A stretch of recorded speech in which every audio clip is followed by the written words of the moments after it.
प्रधानमंत्री नरेंद्र मोदी इस वक्त बीजेपी मुख्यालय पहुंच चुके हैं। ये तस्वीरें आप सीधे बीजेपी मुख्यालय से देख रहे हैं। जेपी नड्डा पार्टी के अध्यक्ष अंग वस्त्र भेंट करके उनको उड़ाकर उनका स्वागत करते हुए और बुके देकर उनका स्वागत करते हुए।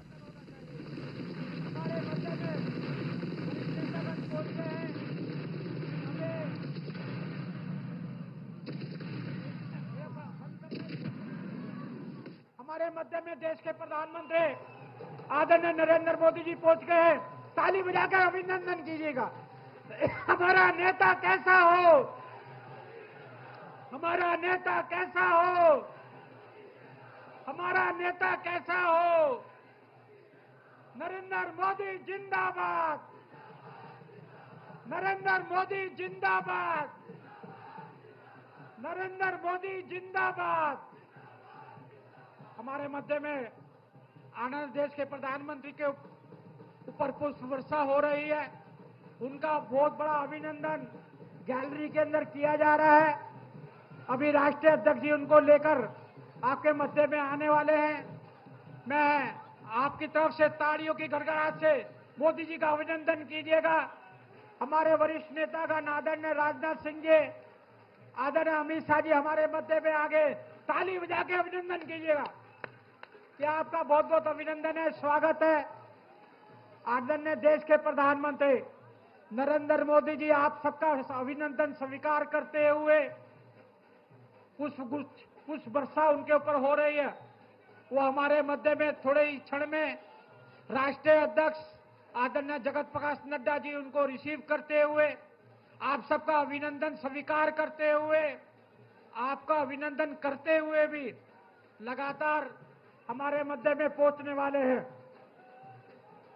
ये आपकी ऊर्जा, ये आपका स्वागत है, कहीं ना कहीं उनको भी ऊर्जा देता है।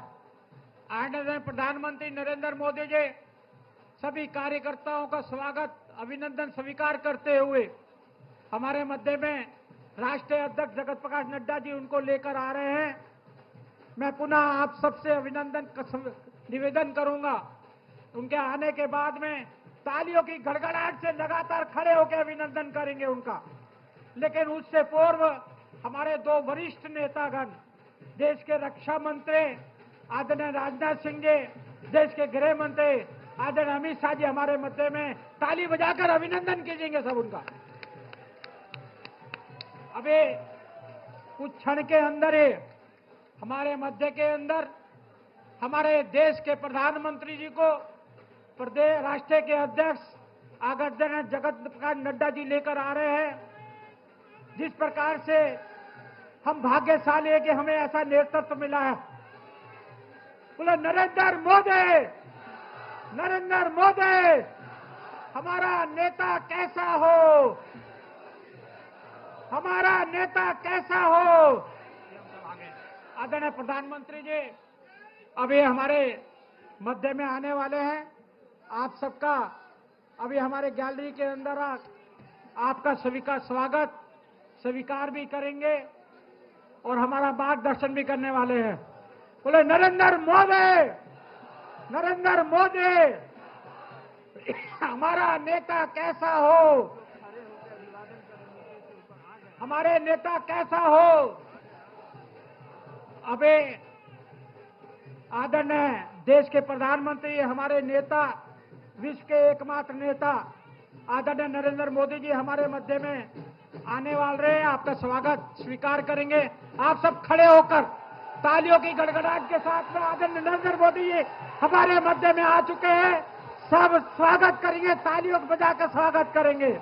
हमारे हृदय राजेश, विश्व के एकमात्र नेता, देश के प्रधानमंत्री आदरणीय नरेंद्र मोदी जी हमारे मध्य में आ चुके हैं। आप सबका स्वागत स्वीकार करते हुए, आपको स्वागत का अभिनंदन देते हुए देश के प्रधानमंत्री आदरणीय नरेंद्र मोदी जी हमारे बीच में आ चुके हैं। ऊपर आपका स्वागत स्वीकार भी कर रहे हैं, आपका अभिनंदन भी कर रहे हैं। अभी हमारे मध्य में आदरणीय राष्ट्रीय अध्यक्ष जगत प्रकाश नड्डा जी उनको हमारे मध्य में लेकर आने वाले हैं। हम पुनः आदरणीय नरेंद्र मोदी जी हमारे मध्य में बैठ आने वाले हैं। आपको बैठना नहीं है, अभी खड़े होकर उत्साहवर्धन करना है। हमने देश को विजयी बनाना है। हम भाग्यशाली हैं कि हमें नरेंद्र मोदी जी जैसा नेतृत्व मिला है। हमारे मध्य में देश के प्रधानमंत्री आदरणीय नरेंद्र मोदी आ गए। तालियां बजाकर मोदी मोदी मोदी मोदी, सब तालियां बजाकर अभिनंदन करेंगे, मोदी जी का स्वागत करेंगे। हमारे देश के प्रधानमंत्री, विश्व के एकमात्र नेता परम आदरणीय नरेंद्र मोदी जी हमारे मध्य में आपका स्वागत स्वीकार करते हुए, आपका अभिनंदन करते हुए, हम भाग्यशाली है कि हमें ऐसा नेतृत्व मिला। आदरणीय नरेंद्र मोदी, आदरणीय मोदी जी, मोदी मोदी मोदी मोदी मोदी मोदी, हमारा नेता कैसा हो। आदरणीय, मैं अभिनंदन करता हूं,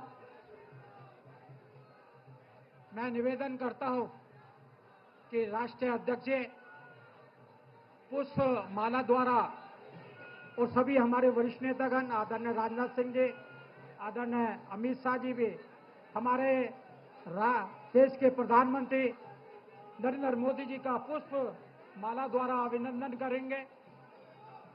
सभी नेतागण आदरणीय मोदी जी का अभिनंदन करते हुए पुष्प माला का ताली बजाकर अभिनंदन करेंगे आप सब उनका। मोदी मोदी मोदी मोदी मोदी।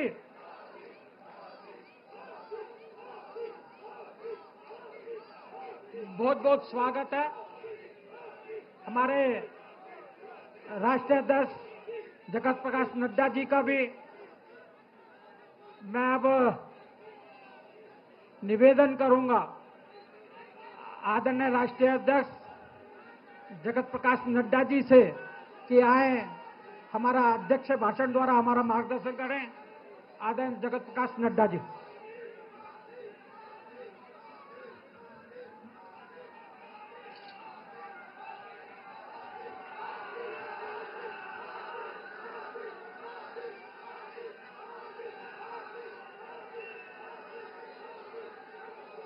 बोलिए भारत माता की, भारत माता की, भारत माता की। मोदी जी आप आगे बढ़ो, मोदी जी आप आगे बढ़ो। मोदी है तो, मोदी है तो। आज के इस विजय श्री के आभार कार्यक्रम में मंच पर उपस्थित हम सबके यशस्वी प्रधानमंत्री आदरणीय श्री नरेंद्र मोदी जी, हमारे रक्षा मंत्री श्री राजनाथ सिंह जी, गृह मंत्री अमित भाई शाह जी, और यहां इतनी बड़ी संख्या में एकत्र आए देवी और सज्जनों, मीडिया के मेरे साथी और करोड़ों लोग जो इस समय डिजिटल दुनिया के माध्यम से जुड़े हैं, आप सब की ओर से आज के इस आभार कार्यक्रम में और विजयश्री के कार्यक्रम में मैं अपनी ओर से और आप सब की ओर से आदरणीय प्रधानमंत्री जी का हार्दिक अभिनंदन करता हूं, स्वागत करता हूं। मित्रों, ये ऐतिहासिक दिन, ये विशेष दिन जो आज भारत की जनता ने, महाराष्ट्र की जनता ने और विभिन्न राज्यों के उपचुनाव ने जो संदेश दिया है, वह निश्चित रूप में जिस कार्य को, जिस साधना को आदरणीय प्रधानमंत्री मोदी जी ने देशवासियों की सेवा करने का संकल्प उठाया, उस पर फिर से एक बार जनता ने मुहर लगा दी है। इसके लिए विशेष करके महाराष्ट्र की जनता, विभिन्न राज्यों में उपचुनाव की जनता और झारखंड की जनता को मैं बहुत बहुत धन्यवाद देता हूं, आभार व्यक्त करता हूं। मित्रों, जब मैं प्रधानमंत्री जी का अभिनंदन कर रहा हूं और आज सवेरे जब नतीजे आने शुरू हुए, तो हमें यह भी ध्यान में रखना चाहिए कि कल ही प्रधानमंत्री जी अपने 5 दिन की यात्रा में नाइजीरिया, ब्राजील और गयाना से होकर के आए हैं और दुनिया में आदरणीय प्रधानमंत्री जी ने अपनी छाप छोड़ी।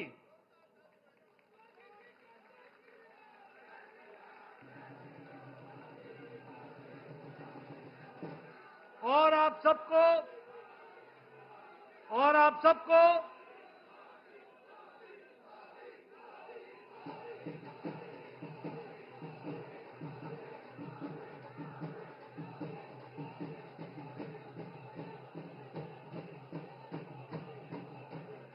सबको जानकर यह खुशी होगी कि नाइजीरिया ने और गयाना ने आदरणीय मोदी जी को अपने सर्वोच्च सम्मान के साथ उनको सम्मानित किया है।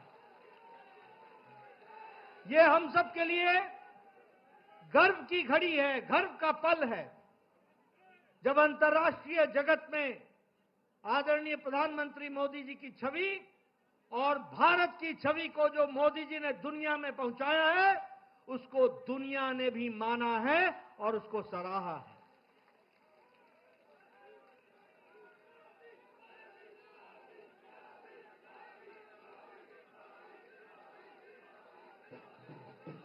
मित्रों,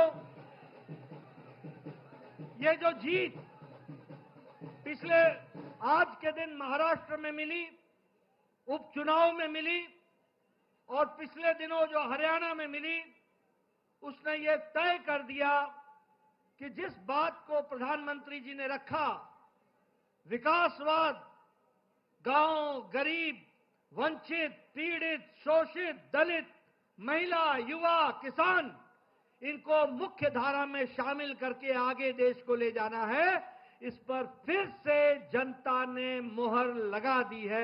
ये भी हमको ध्यान में रखना है। मित्रों,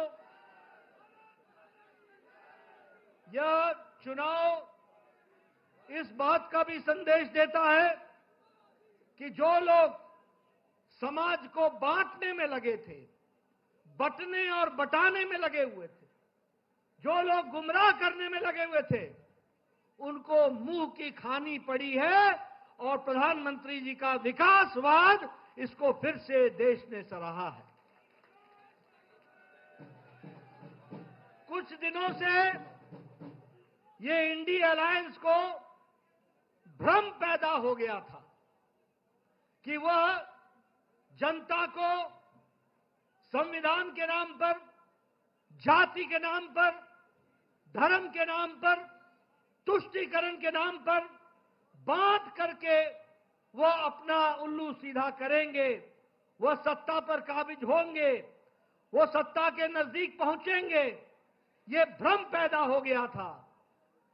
इस चुनाव ने और हरियाणा के चुनाव ने उनको जवाब दे दिया है और फिर से मैं कहूंगा कि प्रधानमंत्री मोदी जी की नीतियों को मुहर लगाई है।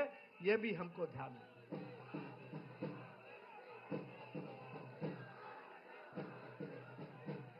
मैं यहां यह भी बताना चाहता हूं कि महाराष्ट्र का चुनाव, महाराष्ट्र का जनादेश हमें और यह भी हमको स्पष्ट बताता है कि महाराष्ट्र का जनादेश न कि सिर्फ हमको 2024 में मिला, जनादेश हमको 2019 में भी मोदी जी के नेतृत्व में मिला था।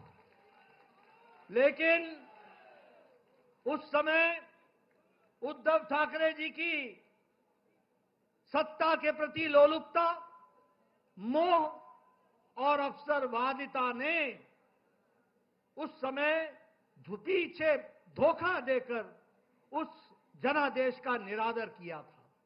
और आज महाराष्ट्र की जनता ने फिर से आदर दे करके उनको धत्ता दिखा करके यह संदेश दे दिया है कि जनता मोदी जी के साथ है, महायुति के साथ है, भारतीय जनता पार्टी शिवसेना के साथ है और हमारे एनसीपी के साथ है।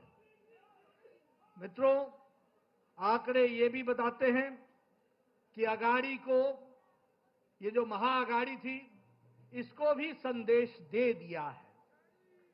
और जब मैं संदेश देने की बात कहता हूं तो मुझे कांग्रेस के बारे में प्रधानमंत्री जी ने कहा था लोकसभा के चुनाव के पश्चात कि ये परजीवी पार्टी है, ये बेल की तरह, लता की तरह किसी के साथ चिपक जाती है और जिसके साथ चिपकती है उसको भी सुखा देती है। इस चुनाव ने तो कांग्रेस पार्टी को खुद तो सुखाया ही सुखाया, परजीवी को, दूसरे को भी सुखा दिया। और जो अगाड़ी के नतीजे हैं वो इस बात को प्रमाणित करते हैं परजीवी के बारे में। मैं यहां यह भी बताना चाहता हूं कि प्रधानमंत्री जी, आपके नेतृत्व में एक नया शब्द इजाद हुआ जिसे राजनीति में, जिसका उपयोग पिछले 70 साल नहीं हुआ था, क्योंकि 70 साल तक हम एंटी इनकम्बेंसी सुनते थे। आज हम प्रो इनकम्बेंसी सुन रहे हैं। और जब हम प्रो इनकम्बेंसी की बात कहते हैं तो गुजरात में 3 दशक तक कमल खिला है, कमल खिला है, कमल खिला है। मध्य प्रदेश में 2 दशक से कमल खिल रहा है और असम में, त्रिपुरा में, उत्तराखंड में, उत्तर प्रदेश में, गोवा में, यहां 2-2 टर्म, दूसरी टर्म भी भारतीय जनता पार्टी का और एनडीए का परचम लहरा रहा है। और महाराष्ट्र में भी इस बार रिकॉर्ड टूटा है, इसको भी हमको ध्यान में रखना चाहिए। मित्रों, मैं यहां यह भी बताना चाहूंगा कि बाई इलेक्शन में, उपचुनाव में, उसमें भी पहले हमारे पास सिर्फ 11 सीटें थी। आज भारतीय जनता पार्टी 20 सीटें जीत करके आई और एनडीए 8 सीट जीत करके आई। 28 सीटें हम जीत करके आए हैं और वह भी देश का मूड बताता है, देश का मन बताता है, जिसको हमको हमेशा समझना चाहिए। उत्तर प्रदेश में 9 में से 7 सीटें भारतीय जनता पार्टी के पक्ष में गई और कुंदरकी की सीट पहली बार भारतीय जनता पार्टी जीत करके आई और वहां परचम लहराया है। राजस्थान में हमारे पास 2 सीटें थी एनडीए की, 1 सीट बीजेपी की थी। आज राजस्थान में 7 में से 5 सीटें भारतीय जनता पार्टी के पक्ष में गई। बिहार में नीतीश जी के नेतृत्व में वहां सरकार चल रही है, वहां 4 सीटों पर चुनाव हुआ और चारों की चारों सीटें एनडीए ने जीत ली। ये हमको ध्यान में रखना चाहिए। जिसमें से एक सीट हम पार्टी ने रिटेन की, वहीं हमारे जनता दल यूनाइटेड ने आरजेडी से 1 सीट बेलमगंज की, वो 32 साल बाद एनडीए के पक्ष में गई और जेडीयू के पक्ष में गई। और उसी तरीके से हमारे शाहबाद इलाके में जो दोनों सीटें आरजेडी के कब्जे में थी, दोनों ही जगह कमल खिला और भारतीय जनता पार्टी की सीट। असम में हमने 5 की 5 सीटें उपचुनाव में जीत ली, एनडीए ने पूरी की पूरी सीटें जीत ली। गुजरात में 1 सीट का उपचुनाव था जिसे भारतीय जनता पार्टी ने कभी जीती नहीं थी, उसको भी पहली बार जीत हासिल कर ली और उसको भी जीत लिया। मध्य प्रदेश, छत्तीसगढ़ और उत्तराखंड में हमने अपनी 1-1 सीट रिटेन कर ली। और इसी तरीके से हम ये कह सकते हैं कि सारी ताकत लगाने से, जो आप लोगों के सहयोग से यह जीत हम सब लोगों को हासिल हुई है। मैं अपनी ओर से और अपनी पार्टी की ओर से जहां महाराष्ट्र की जनता को, जहां जहां उपचुनाव हुए वहां की जनता को और हमारे झारखंड की जनता को तहे दिल से आभार व्यक्त करता हूं, धन्यवाद देता हूं। वहीं मैं झारखंड में इस बात का विश्वास दिलाता हूं कि वहां का मत हमें विपक्ष में बैठने के लिए कहा है, हम वहां पर रचनात्मक विपक्ष की भूमिका निभाएंगे और देश को मजबूत करते हुए बांग्लादेशियों के खिलाफ जो वहां पर विषय चला है उसको हम अंतिम स्तर तक लड़ेंगे और उस बात को हम उजागर करेंगे। मित्रों, मैं अंत में सभी कार्यकर्ताओं को जिन्होंने दिन रात एक किया, मेहनत की, अपने घर को छोड़कर महीनों महीनों चुनाव में लगे रहे और हर वोटर तक पहुंचने का प्रयास किया, आपकी मेहनत रंग लाई है। आपकी मेहनत के लिए आप सबको मैं अपनी ओर से और पार्टी की ओर से बहुत बहुत धन्यवाद देता हूं। और इसी प्रकार से हम मेहनत करते हुए पार्टी को मोदी जी के नेतृत्व में आगे बढ़ाएंगे, यही मुझे कहना है। आप सब लोग आदरणीय प्रधानमंत्री जी के मार्गदर्शन के लिए, वक्तव्य के लिए आतुर हैं। मैं इन्हीं शब्दों के साथ आप सबका बहुत बहुत धन्यवाद। जय भारत।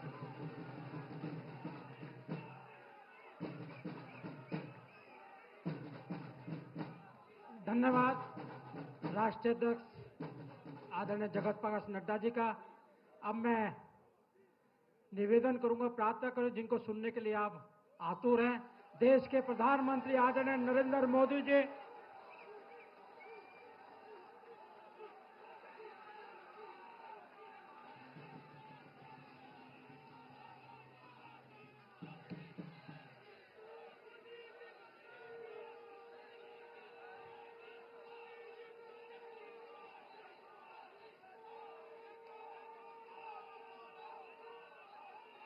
जो लोग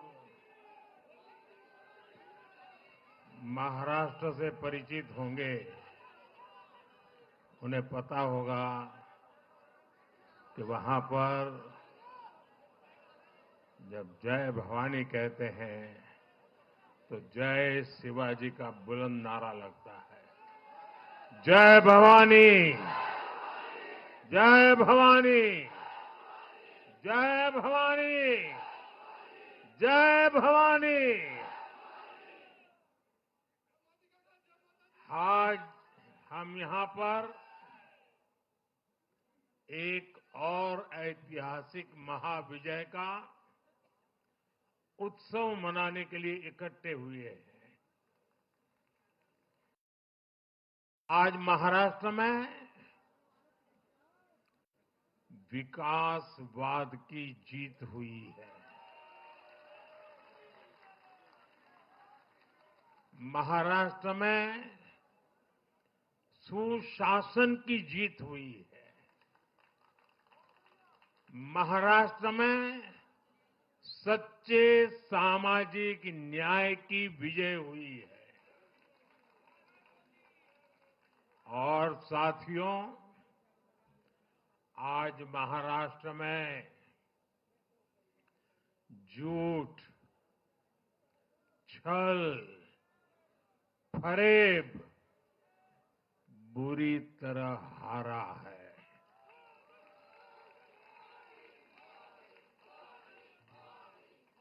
विभाजनकारी ताकतें हारी है। आज नेगेटिव पॉलिटिक्स की पराजय हुई है।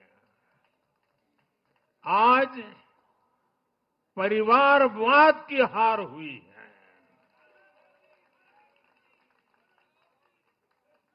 आज महाराष्ट्र ने विकसित भारत के संकल्प को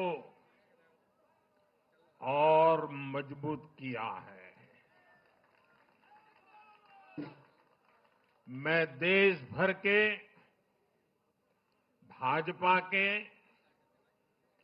एनडीए के सभी कार्यकर्ताओं को बहुत बहुत बधाई देता हूं, उन सबका अभिनंदन करता हूं।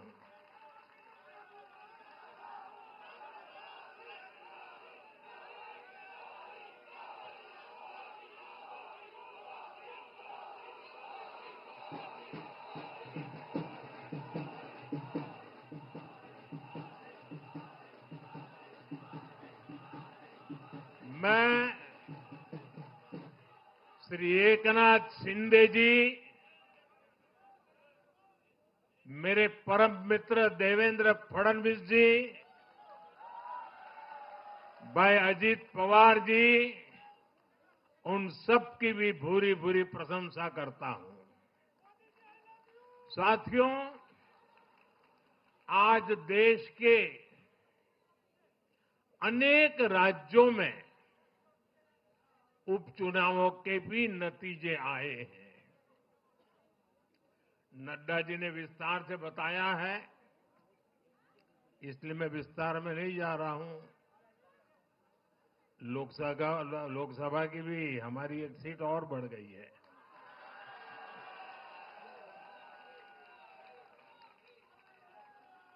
यूपी, उत्तराखंड और राजस्थान ने भाजपा को जमकर समर्थन दिया है।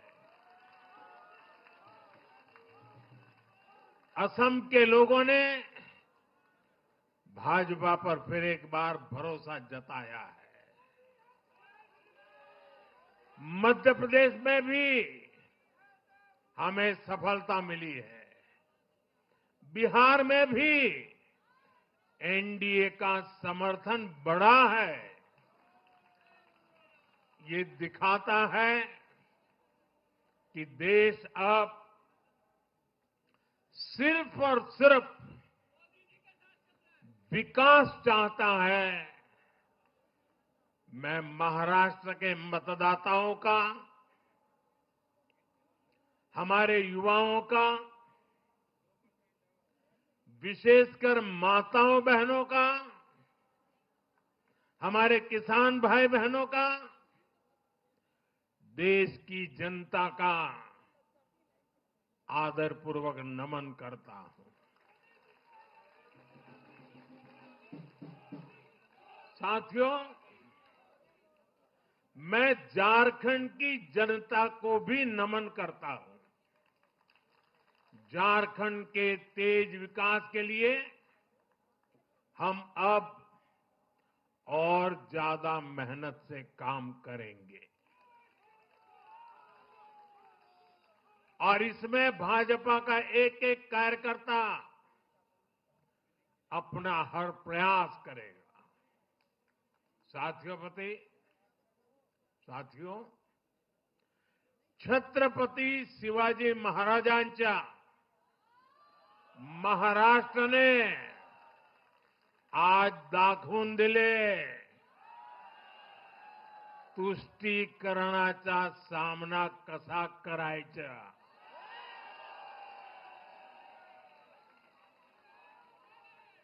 छत्रपती शिवाजी महाराज, शाहूजी महाराज, महात्मा फुले, सावित्रीबाई फुले, बाबा साहब आंबेडकर, वीर सावरकर, बाला साहब ठाकरे, ऐसे महान व्यक्तित्वों की धरती ने इस बार पुराने सारे रिकॉर्ड तोड़ दिए।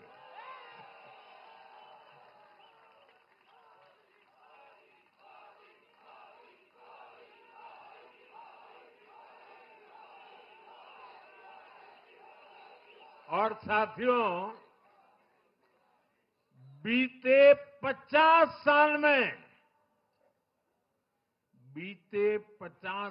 में किसी भी पार्टी या किसी भी प्री पोल अलायंस के लिए ये सबसे बड़ी जीत है 50 साल के बाद।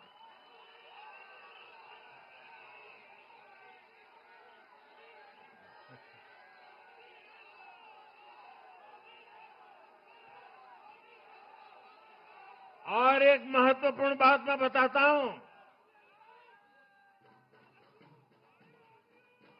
ये लगातार तीसरी बार है जब भाजपा के नेतृत्व में किसी गठबंधन को लगातार महाराष्ट्र ने आशीर्वाद दिए हैं, विजयी बनाया है। और ये लगातार तीसरी बार है जब भाजपा महाराष्ट्र में सबसे बड़ी पार्टी बनकर उभरी है।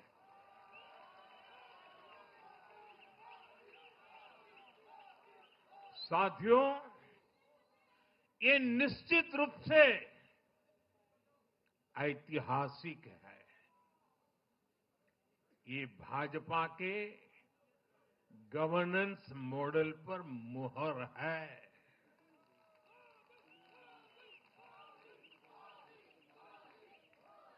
अकेले भाजपा को ही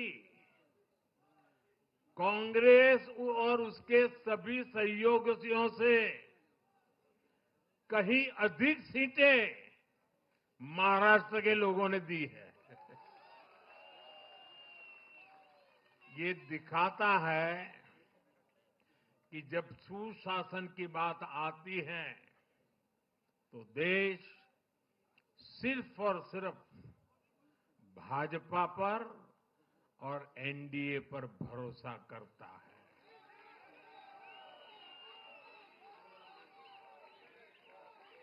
साथियों, एक और बात है जो आपको और खुश कर देगी। महाराष्ट्र देश का छठा राज्य है जिसने भाजपा को लगातार 3 बार जनादेश दिया है।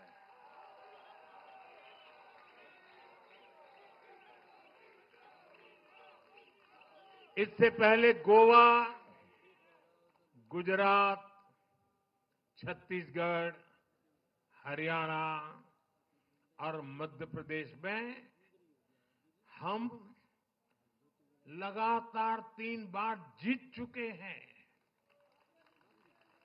और बिहार में भी एनडीए को 3 बार से ज्यादा बार लगातार जनादेश मिला है। और 60 साल के बाद आपने मुझे तीसरी बार मौका दिया, ये तो है ही है।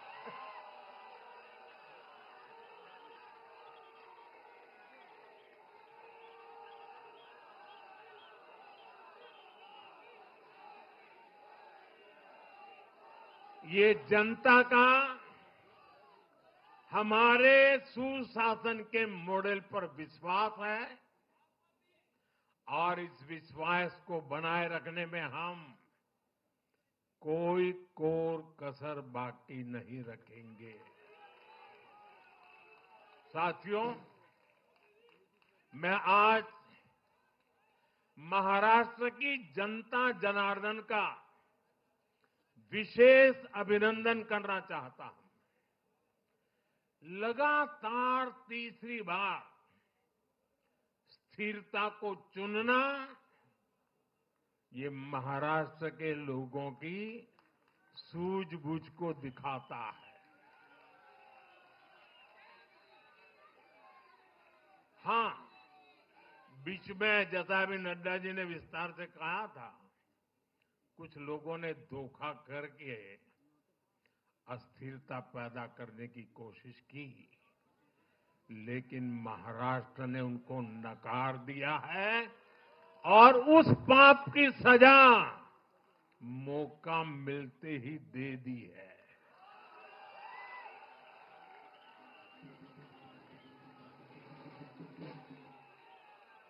साथियों, महाराष्ट्र इस देश के लिए एक तरह से बहुत महत्वपूर्ण ग्रोथ इंजन है। इसलिए महाराष्ट्र के लोगों ने जो जनादेश दिया है वो विकसित भारत के लिए बहुत बड़ा आधार बनेगा। वो विकसित भारत के संकल्प की सिद्धि का आधार बनेगा। साथियों, हरियाणा के बाद महाराष्ट्र के चुनाव का भी सबसे बड़ा संदेश है एकजुटता। एक है तो एक है तो एक है तो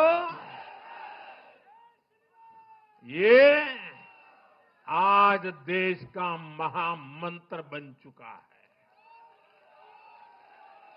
कांग्रेस और उसको इकोसिस्टम, उन्होंने सोचा था कि संविधान के नाम पर झूठ बोलकर, आरक्षण के नाम पर झूठ बोलकर एससी, एसटी, ओबीसी को छोटे छोटे समूह में बांट देंगे।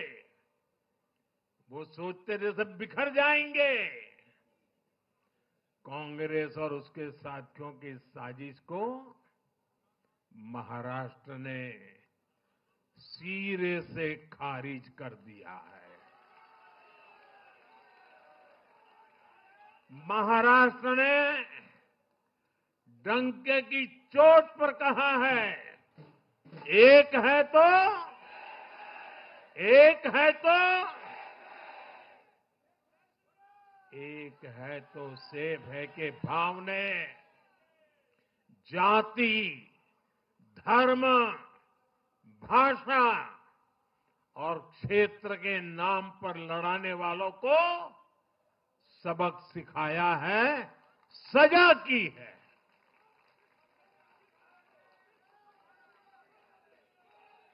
आदिवासी भाई बहनों ने भी भाजपा एनडीए को वोट दिया। ओबीसी भाई बहनों ने भी भाजपा एनडीए को वोट दिया। मेरे दलित भाई बहनों ने भी भाजपा एनडीए को वोट दिया। समाज के हर वर्ग ने भाजपा एनडीए को वोट दिया। ये कांग्रेस और इंडी गठबंधन के उस पूरे इकोसिस्टम की सोच पर करारा प्रहार है जो समाज को बांटने का एजेंडा चला रहे थे। साथियों, महाराष्ट्र ने एनडीए को इसलिए भी प्रचंड जनादेश दिया है क्योंकि हम विकास और विरासत दोनों को साथ लेकर चलते हैं। महाराष्ट्र की धरती पर इतनी विभूतियां जन्मी है। बीजेपी और मेरे लिए छत्रपति शिवाजी महाराज आराध्य पुरुष है।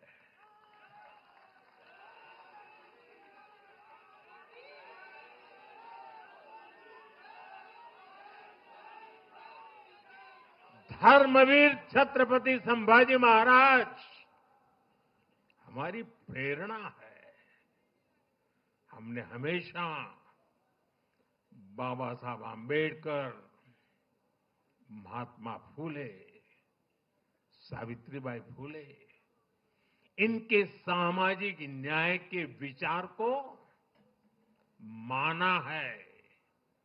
यही हमारे आचार में है, यही हमारे व्यवहार में है। साथियों, लोगों ने मराठी भाषा के प्रति भी हमारा प्रेम देखा है। कांग्रेस को वर्षों तक मराठी भाषा की सेवा का मौका मिला, लेकिन इन लोगों ने इसके लिए कुछ नहीं किया। हमारी सरकार ने मराठी को क्लासिकल लैंग्वेज का दर्जा दिया। मातृभाषा का सम्मान, संस्कृतियों का सम्मान और इतिहास का सम्मान हमारे संस्कार में है, हमारे स्वभाव में है।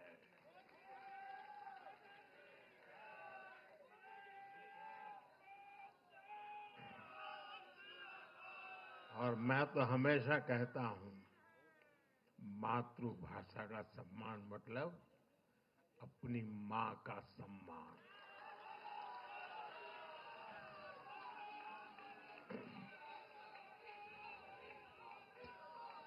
और इसलिए मैंने विकसित भारत के निर्माण के लिए लाल किले की प्राचीर से पंच प्राणों की बात की। हमने इसमें विरासत पर गर्व को भी शामिल किया। जब भारत विकास भी और विरासत भी इसका संकल्प लेता है तो पूरी दुनिया इसे देखती है। आज विश्व हमारी संस्कृति का सम्मान करता है। क्यों? क्योंकि हम इसका सम्मान करते हैं। अब अगले 5 साल में महाराष्ट्र विकास भी विरासत भी के इसी मंत्र के साथ तेज गति से आगे बढ़ेगा। साथियों, इंडी वाले देश के बदले मिजाज को नहीं समझ पा रहे हैं।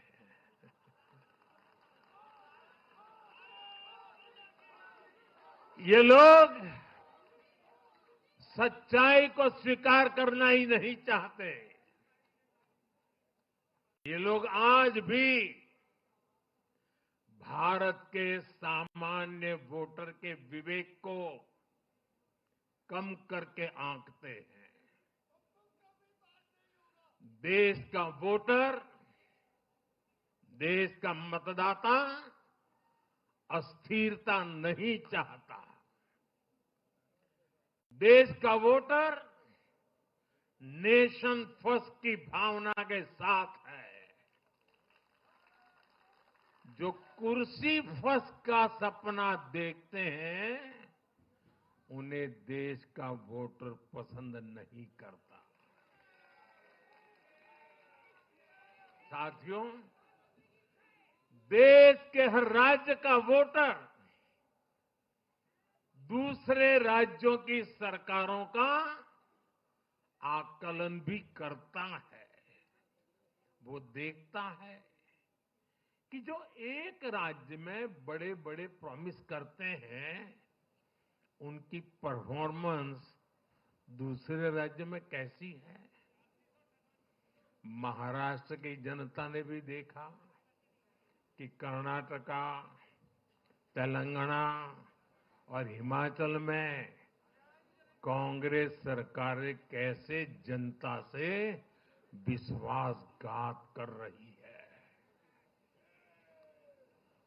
ये आपको पंजाब में भी देखने को मिलेगा।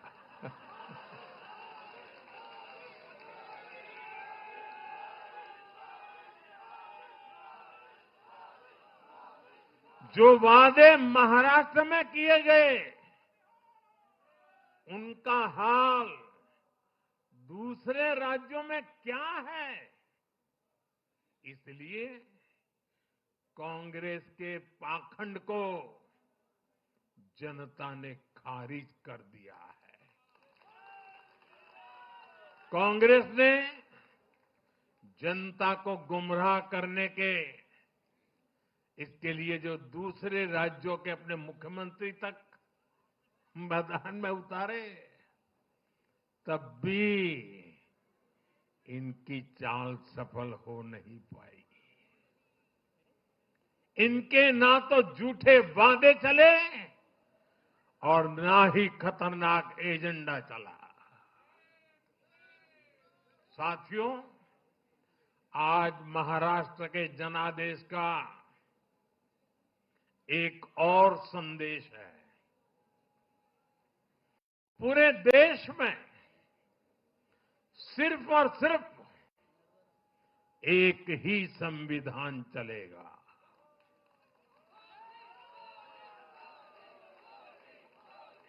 वो संविधान है बाबा साहब आम्बेडकर का संविधान, भारत का संविधान।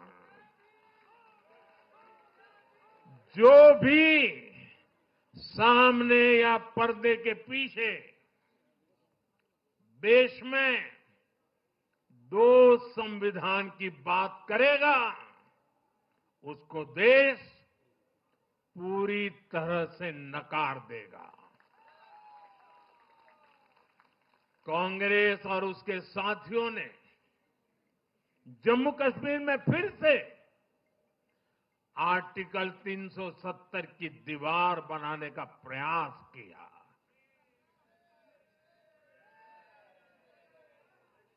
वो संविधान का भी अपमान है। महाराष्ट्र ने उनको साफ साफ बता दिया कि ये नहीं चलेगा। अब दुनिया की कोई भी ताकत,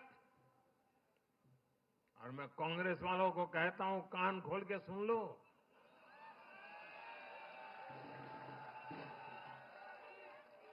उनके साथियों को भी कहता हूं, दुनिया की कोई भी ताकत 370 को वापस नहीं ला सकती।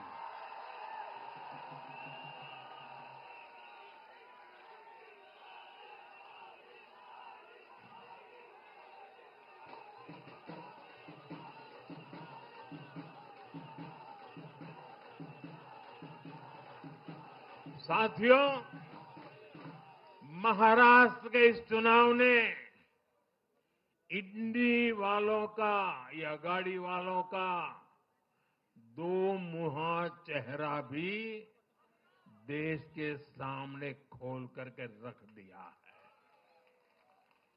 हम सब जानते हैं, बाला साहब ठाकरे का इस देश के लिए, समाज के लिए बहुत बड़ा योगदान रहा है।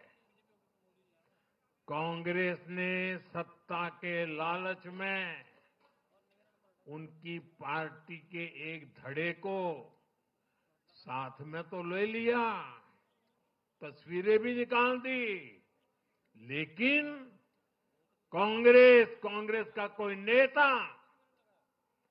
बाला साहब ठाकरे की नीतियों की कभी भी प्रशंसा नहीं कर सकती।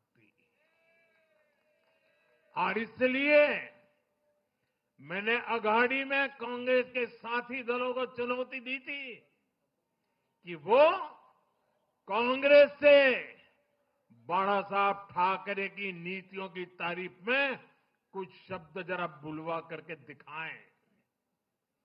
आज तक वो ये नहीं कर पाए हैं। मैंने दूसरी चुनौती वीर सावरकर जी को लेकर के दी थी। कांग्रेस के नेतृत्व ने लगातार पूरे देश में वीर सावरकर का अपमान किया है, उन्हें गालियां दी है। महाराष्ट्र में वोट पाने के लिए इन लोगों ने टेम्पररी वीर सावरकर जी को जरा टेम्पररी गाली देना उन्होंने बंद किया है। लेकिन वीर सावरकर के तप त्याग के लिए उनके मुंह से एक बार भी सत्य नहीं निकला। और यही इनका दो मुहापन है। ये दिखाता है कि उनकी बातों में कोई दम नहीं है। उनका मकसद सिर्फ और सिर्फ वीर सावरकर को बदनाम करना है। साथियों, भारत की राजनीति में अब कांग्रेस पार्टी परजीवी बनकर रह गई है।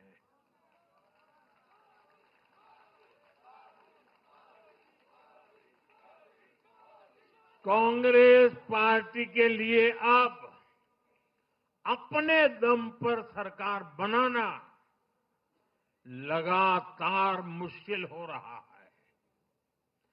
हाल ही के चुनावों में जैसे आंध्र प्रदेश, अरुणाचल प्रदेश, सिक्किम, हरियाणा और आज महाराष्ट्र में उनका सुपड़ा साफ हो गया।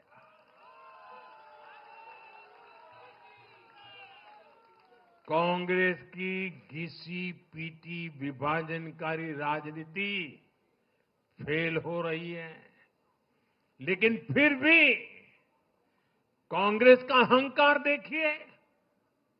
उसका अहंकार 7वें आसमान पर है।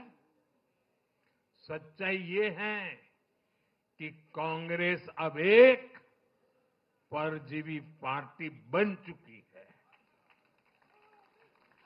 कांग्रेस सिर्फ अपनी ही नहीं बल्कि अपने साथियों की नाव को भी डुबो देती है। आज महाराष्ट्र में भी हमने यही देखा है। महाराष्ट्र में कांग्रेस और उसके गठबंधन ने महाराष्ट्र की हर 5 में से 4 सीट हार गई। अघाड़ी के हर घटक का स्ट्राइक रेट 20% से भी नीचे है। ये दिखाता है कि कांग्रेस खुद भी डूबती है और दूसरों को भी डुबोती है। महाराष्ट्र में सबसे ज्यादा सीटों पर कांग्रेस चुनाव लड़ी। उतनी ही बड़ी हार इनके सहयोगियों वालों को भी मिली। वो तो अच्छा है कि यूपी जैसे राज्यों में कांग्रेस के सहयोगियों ने उससे जान छुड़ा ली, वरना वहां भी कांग्रेस के सहयोगियों को लेने के देने पड़ जाते। साथियों, सत्ता भूख में कांग्रेस के परिवार ने संविधान की पंथ निरपेक्षता की भावना को चूर चूर कर दिया है। हमारे संविधान निर्माताओं ने उस समय 47 में विभाजन की विभीषिका के बीच भी हिंदू संस्कार और परंपरा को जीते हुए पंथ निरपेक्षता की राह को चुना था। तब देश के महापुरुषों ने संविधान सभा में जो डिबेट की थी उसमें भी इसके बारे में बहुत विस्तार से चर्चा हुई थी। लेकिन कांग्रेस के इस परिवार ने झूठे सेक्युलरिज्म के नाम पर उस महान परंपरा को तबाह करके रख दिया है। कांग्रेस ने तुष्टीकरण का जो बीज बोया वो संविधान निर्माताओं के साथ बहुत बड़ा विश्वासघात है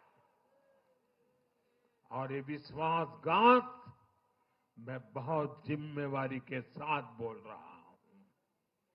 संविधान के साथ इस परिवार का विश्वासघात है। दशकों तक कांग्रेस ने देश में यही खेल खेला। कांग्रेस ने तुष्टीकरण के लिए कानून बनाए, सुप्रीम कोर्ट के आदेश तक की परवाह नहीं की। इसका एक उदाहरण वक्फ बोर्ड है।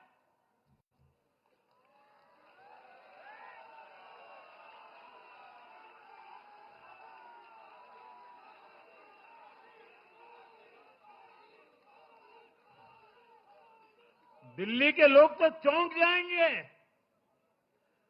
हालात ये थी कि 2014 में इन लोगों ने सरकार से जाते जाते दिल्ली के आसपास की अनेक संपत्तियां वक्फ बोर्ड को सौंप दी थी।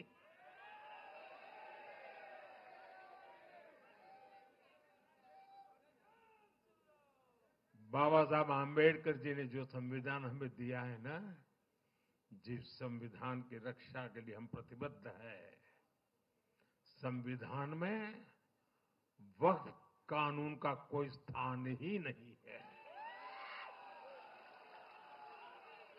लेकिन फिर भी कांग्रेस ने तुष्टीकरण के लिए वक्फ बोर्ड जैसी व्यवस्था पैदा कर दी। ये इसलिए किया गया ताकि कांग्रेस के परिवार का वोट बैंक बढ़ सके। सच्ची पंथ निरपेक्षता को कांग्रेस ने एक तरह से मृत्यु दंड देने की कोशिश की है।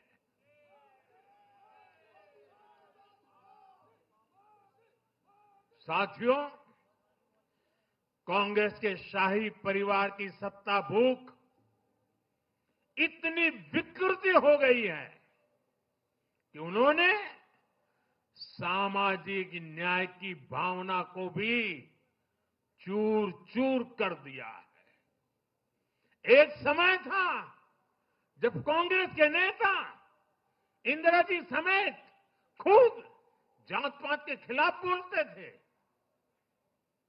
पब्लिकली लोगों को समझाते थे, एडवर्टाइजमेंट छापते थे। लेकिन आज यही कांग्रेस और कांग्रेस का एक परिवार खुद की सत्ता भूख को शांत करने के लिए जातिवाद का जहर फैला रहा है।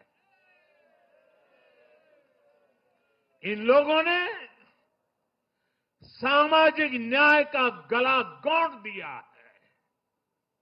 साथियों, एक परिवार की सत्ता भूख इतने चरम पर है कि उन्होंने खुद की पार्टी को ही खा लिया है।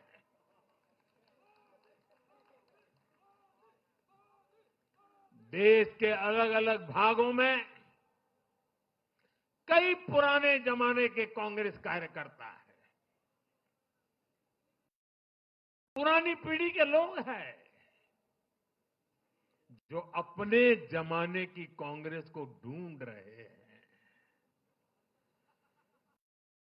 लेकिन आज की कांग्रेस के विचार से, व्यवहार से, आदत से उनको ये साफ पता चल रहा है कि ये वो कांग्रेस नहीं है। इसलिए कांग्रेस में आंतरिक रूप से असंतोष बहुत ज्यादा बढ़ रहा है। उनकी आरती उतारने वाले भले आज इन खबरों को दबा के रखे, लेकिन भीतर आग बहुत बड़ी है। असंतोष की ज्वाला भड़क चुकी है। सिर्फ एक परिवार के ही लोगों को कांग्रेस चलाने का हक है। सिर्फ वही परिवार काबिल है, दूसरे नाकाबिल हैं। परिवार की सोच ने, इस जीत ने कांग्रेस में एक ऐसा माहौल भी बना दिया कि किसी भी समर्पित कांग्रेस कार्यकर्ता के लिए वहां काम करना मुश्किल हो गया है। आप सोचिए, कांग्रेस पार्टी की प्राथमिकता आज सिर्फ और सिर्फ परिवार है। देश की जनता उनकी प्राथमिकता नहीं है। और जिस पार्टी की प्राथमिकता जनता न हो, वो लोकतंत्र के लिए बहुत ही नुकसानदायी होती है। साथियों, कांग्रेस का परिवार सत्ता के बिना जी नहीं सकता। चुनाव जीतने के लिए लोग कुछ भी कर सकते हैं। दक्षिण में जाकर उत्तर को गाली देना, उत्तर में जाकर के दक्षिण को गाली देना और विदेश में जाकर देश को गाली देना।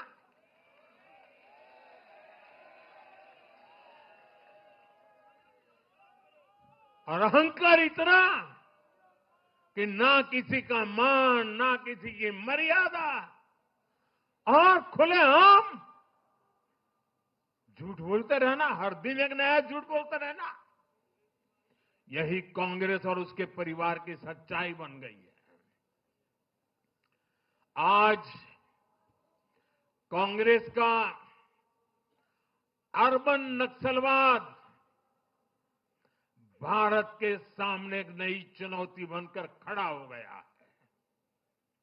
इन अर्बन नक्सलियों का रिमोट कंट्रोल देश के बाहर है और इसलिए सभी को इस अर्बन नक्सलवाद से बहुत सावधान रहना है। आज देश के युवाओं को, हर प्रोफेशनल को कांग्रेस की हकीकत को समझना बहुत जरूरी है।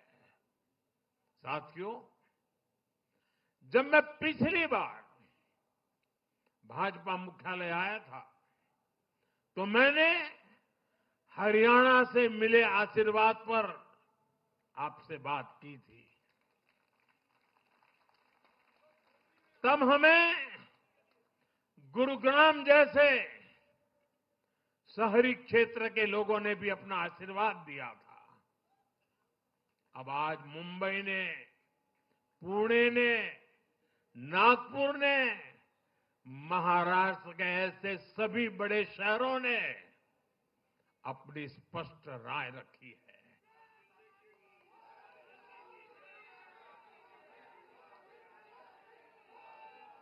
शहरी क्षेत्रों के गरीब हो,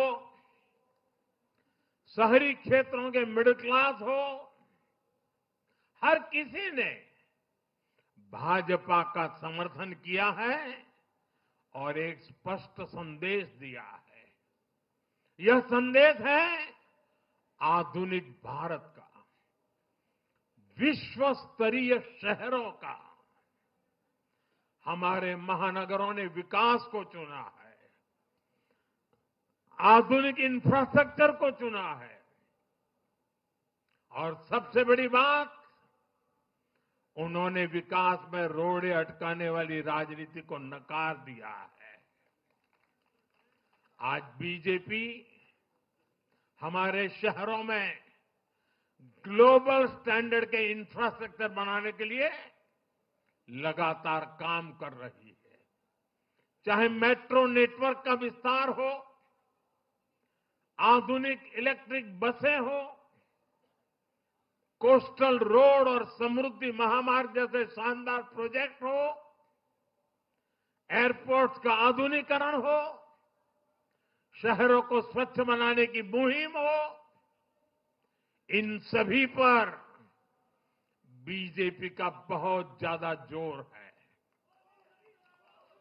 आज का शहरी भारत ईज ऑफ लिविंग चाहता है और इन सब के लिए उसका भरोसा बीजेपी पर है, एनडीए पर है। साथियों, आज बीजेपी देश के युवाओं को नए नए सेक्टर्स में अवसर देने का प्रयास कर रही है। हमारी नई पीढ़ी इनोवेशन और स्टार्टअप के लिए माहौल चाहती है। बीजेपी से ध्यान में रखकर नीतियां बना रही है, निर्णय ले रही है। हमारा मानना है कि भारत के शहर विकास के इंजन है। शहरी विकास से गांवों को भी ताकत मिलती है। आधुनिक शहर नए अवसर पैदा करते हैं। हमारा लक्ष्य है कि हमारे शहर दुनिया के सर्वश्रेष्ठ शहरों की श्रेणी में आए और बीजेपी एनडीए सरकारें इसी लक्ष्य के साथ काम कर रही है। साथियों, मैंने लाल किले से कहा था कि मैं 1 लाख ऐसे युवाओं को राजनीति में लाना चाहता हूं जिनके परिवार का राजनीति से कोई संबंध नहीं। आज एनडीए के अनेक ऐसे उम्मीदवारों को मतदाताओं ने समर्थन दिया है। मैं इसे बहुत शुभ संकेत मानता हूं। साथियों, अरे चुनाव आएंगे जाएंगे, लोकतंत्र में जय पराजय भी चलती रहेगी, लेकिन भाजपा का एनडीए का ध्येय सिर्फ चुनाव जीतने तक सीमित नहीं है। हमारा ध्येय सिर्फ सरकार बनाने तक सीमित नहीं है। हम देश बनाने के लिए निकले हैं। हम विकसित भारत बनाने के लिए निकले हैं। भारत का हर नागरिक, एनडीए का हर कार्यकर्ता, भाजपा का हर कार्यकर्ता दिन रात इसमें जुटा है। हमारी जीत का उत्साह हमारे इस संकल्प को और मजबूत करता है। हमारे जो प्रतिनिधि चुनकर आए हैं वो इसी संकल्प के लिए प्रतिबद्ध है। हमें देश के हर परिवार का जीवन आसान बनाना है। हमें सेवक बनकर, और ये मेरे जीवन का मंत्र है, हमें सेवक बनकर देश के हर नागरिक की सेवा करनी है। हमें उन सपनों को पूरा करना है जो देश की आजादी के मत वालों ने भारत के लिए देखे थे। हमें मिलकर विकसित भारत का सपना साकार करना है। सिर्फ 10 साल में हमने भारत को दुनिया की 10वीं सबसे बड़ी इकोनॉमी से दुनिया की 5वीं सबसे बड़ी इकोनॉमी बना दिया।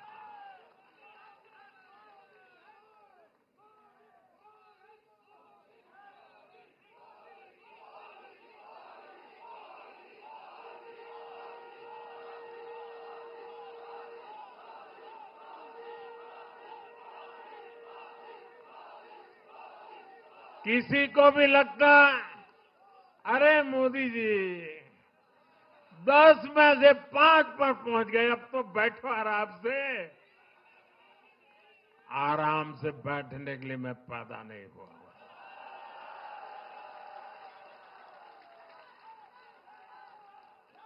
वो दिन दूर नहीं जब भारत दुनिया की तीसरी सबसे बड़ी अर्थव्यवस्था बन के रहेगा।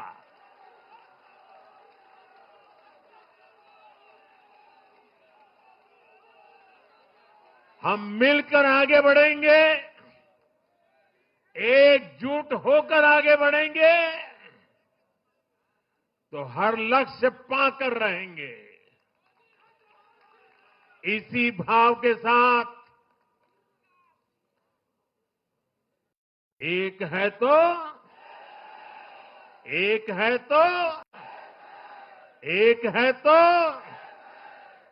मैं एक बार फिर आप सभी को बहुत बहुत बधाई देता हूं, देशवासियों को बधाई देता हूं, महाराष्ट्र के लोगों को विशेष बधाई देता हूं। मेरे साथ बोलिए, भारत माता की, भारत माता की, भारत माता की, भारत माता की, भारत माता की।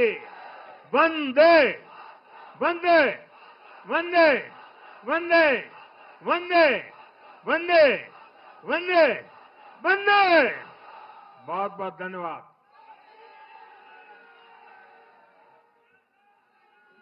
बहुत बहुत धन्यवाद आदरणीय देश के प्रधानमंत्री आदरणीय नरेंद्र मोदी जी। सब ताली बजा के अभिनंदन करेंगे, ताली बजा के अभिनंदन करेंगे। मोदी मोदी मोदी मोदी मोदी मोदी। पुनः अभिनंदन है देश के प्रधानमंत्री